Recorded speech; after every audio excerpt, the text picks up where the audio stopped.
আসসালামু আলাইকুম। আশা করি আপনারা সকলে ভালো আছেন। আলুর দাম কিন্তু অনেকটাই কম, এটা হয়তো আপনারা সকলে অবগত আছেন। আলুর আপডেট বাজার জানানোর জন্য নতুন একটা ভিডিওতে চলে আসলাম আপনাদের মাঝে। তো আজকে ৯ জুলাই ২০২৫ রোজ বুধবার জানিয়ে দেব আজকের আলুর আপডেট বাজার। রাজশাহী এবং এর আশেপাশে জয়পুরহাট, বগুড়াতে যে কোল্ড স্টোরেজ পর্যায়ে বর্তমানে আলুগুলো বেচাকেনা হচ্ছে, সেখানকার বাজারে কিন্তু আজকে তুলে ধরা হবে। তাই ভিডিওটি অবশ্যই শেষ পর্যন্ত দেখবেন। ইউটিউব থেকে ভিডিওটি দেখে থাকলে অবশ্যই চ্যানেলটি সাবস্ক্রাইব করবেন।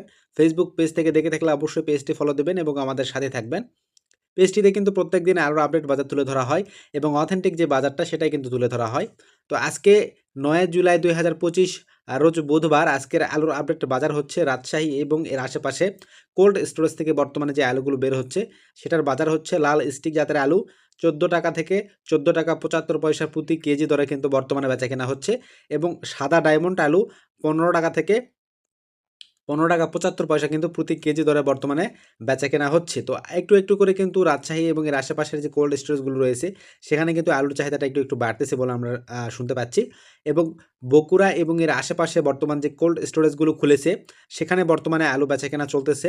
আ প্রতি কেজি লাল স্টিক জাতের আলু ১৪ টাকা থেকে ১৪ টাকা ৭৫ পয়সা পর্যন্ত কিন্তু বেচাকেনা হচ্ছে এবং সাদা ডায়মন্ড আলু ১৫ টাকা থেকে ১৫ টাকা ৫০ পয়সা এবং সর্বোচ্চ কিন্তু ১৫ টাকা ৭৫ পয়সা পর্যন্ত প্রতি কেজি দরে বগুড়া এবং এর আশেপাশের কোল্ড স্টোরেজগুলো থেকে আলু বর্তমানে বের হচ্ছে বা বিক্রি হচ্ছে।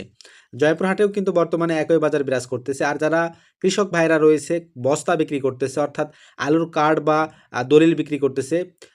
তো বগুড়া এবং এর আশেপাশে এবং জয়পুরহাটেও কিন্তু এই কার্ড বা আলুর বস্তাও কিন্তু একই দামে বেচাকেনা হচ্ছে। সেটা হচ্ছে লাল স্টিক জাতের আলু কোল্ড স্টোরেজ ভাড়াসহ কিন্তু বর্তমানে আলুর বস্তা বিক্রি করতেছে কৃষকেরা ৮০০ থেকে ৮৫০ টাকা বা ৮৭০ টাকা পর্যন্ত কিন্তু বর্তমানে বেচাকেনা হচ্ছে, অর্থাৎ ৮২০ টাকা থেকে ৮৭০ টাকা প্রতি বস্তা এবং সাদা ডায়মন্ড আলুর বস্তা সর্বোচ্চ কিন্তু ৯০০ টাকা থেকে ৯০০ টাকা ৯২০ টাকা প্রতি বস্তা কিন্তু বর্তমানে বেচাকেনা হচ্ছে। এটা কিন্তু কোল্ড স্টোরেজ ভাড়াসহ। আর কোল্ড স্টোরেজ ভাড়া বাদে যদি কেউ বিক্রি করে তাহলে লাল স্টিক জাতের আলু ৪২০ থেকে ৪৫০ টাকা পাচ্ছে কৃষকেরা বা যিনি বস্তা বিক্রি করতেছে তারা। আর সাদা ডায়মন্ড আলুর ৫০০ টাকা সর্বোচ্চ কিন্তু প্রতি বস্তা বিক্রি হচ্ছে। তো এটাই হচ্ছে জয়পুরহাট এবং বগুড়াতে আলুর বস্তা বিক্রির যেই দাম সেটা কিন্তু তুলে ধরা হলো। আর বর্তমানে যারা আলু বিক্রি করতেছে তাদের কিন্তু মোটামুটি ১২ থেকে ১৫ টাকা প্রতি কেজিতে লস হচ্ছে। তো এটা কিন্তু দেখার মতো কেউ নাই। আর এজন্যই কিন্তু কৃষকেরা বর্তমানে বিক্রি করতেছে যে সামনে ভবিষ্যতে আলুর বাজার কী হবে না হবে, আর সামনে আলু নেবে কি না। যদি কোল্ড স্টোরেজেই ফেলে রাখে আসতে হয় তাহলে কিন্তু আরও বেশি লস হবে, যে কারণে কিন্তু অনেকেই বর্তমানে আলুগুলো বিক্রি করতেছে অনেক কম দাম দিয়ে। তারা মনে করতেছে যে এখন যে ৪০০ টাকা বা ৫০০ টাকা তারা পাচ্ছে এটাই তাদের কাছে মোটামুটি আসতেছে। তো পরবর্তীতে যদি এটাও না আসে তাহলে কিন্তু আরও বড় ধরনের লস বা লোকসানের মধ্যে তারা পড়বে। যে কারণে কিন্তু তারা বর্তমানে আলুগুলো বিক্রি করতেছে। আর আমরা কৃষক যারা রয়েছি তারা কিন্তু এবছর উৎপাদন কিন্তু তাদের অনেকটাই বেশি হয়েছে উৎপাদন খরচ। তো উৎপাদন খরচ সহ তাদের কিন্তু বস্তা ভাড়া, কোল্ড স্টোরেজ ভাড়া, এটা সেটা মিলিয়ে কিন্তু তাদের অনেকটাই লোকসান হচ্ছে বর্তমানে।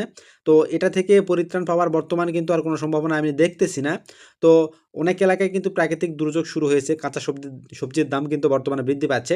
তো আলুর দাম কিন্তু সেভাবে বৃদ্ধি পাচ্ছে না বলে আমরা দেখতে পাচ্ছি। তো আমাদের দাবি একটাই যে সরকারের কাছে যে আমরা যেন এই কাঁচা বাজারগুলো যেন ন্যায্য মূল্যে বিক্রি করতে পারি। এটা আমাদের কিন্তু দাবি। আর কাঁচা বাজার বা কাঁচা সবজি যেগুলা রয়েছে সেগুলার দাম বর্তমানে কিন্তু বেশি হচ্ছে। আর একটা কথা হচ্ছে যে আমাদের উৎপাদন করতে গিয়ে যে পণ্যগুলো বা যে জিনিসগুলোর প্রয়োজন হয় যেমন সার, বীজ, কীটনাশক, লেবার বা মজুরি, তো এই সকল জিনিসের দাম কিন্তু বর্তমানে অনেকটাই বেশি।